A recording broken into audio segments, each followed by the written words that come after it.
বর্তমান পরিস্থিতি নিয়ে যখন আমরা আলোচনা করছি, এখান থেকে একটা প্রশ্ন, যে শেখ হাসিনা কি অন্য পথ নিতে পারতেন?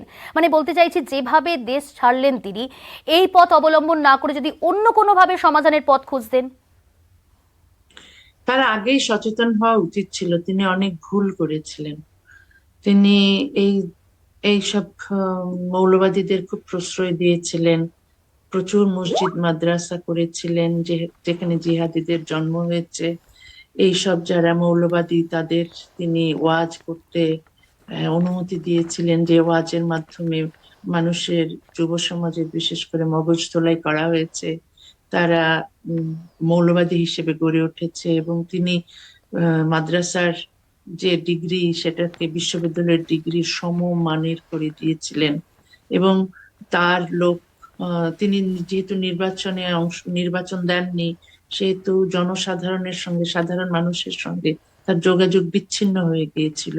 এবং এবং তিনি আহ, যাদের নিয়ে সরকার চালাতেন, তারা খুব মানে অসৎ লোক ছিল, প্রচুর দুর্নীতি করেছে। তারপর প্রচুর টাকা পয়সা লুটপাট করে দেশ থেকে বেরিয়ে গেছে, এখন বিদেশে মহা আরামে এসে থাকছে। সেগুলো আওয়ামী লীগের কারণেই হয়েছে। তিনি তিনি বিষয়টা দেখেননি। হুম। তারপর তো আর্মি উনাকে বলেছেন চলে চলে যাওয়ার জন্য, দেশ ছাড়ার জন্য। হয়তো আর উপায়ও ছিল না, কারণ জনতা এতই ক্ষিপ্ত ছিল যে তাকে হয়তো মেরেই ফেলতো। সে কারণে উনি আহ, চলে গেছেন।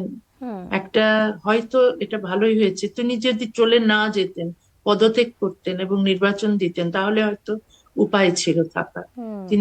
যেহেতু তিনি পদত্যাগ করতে চাননি সময় মতো, এবং যখন দেখছেন যে জনতা এগিয়ে আসছে, মিছিল এগিয়ে আসছে, এবং এটা মানে থামছে না, প্রতিদিন চলছে, তার উচিত ছিল হুম। ছাত্রদের, যে তিনি যে পুলিশকে আহ, আদেশ দিয়েছিলেন যে আহ, হত্যা করার, ছাত্র হত্যা করার, সেটা করা তার একেবারেই উচিত হয়নি।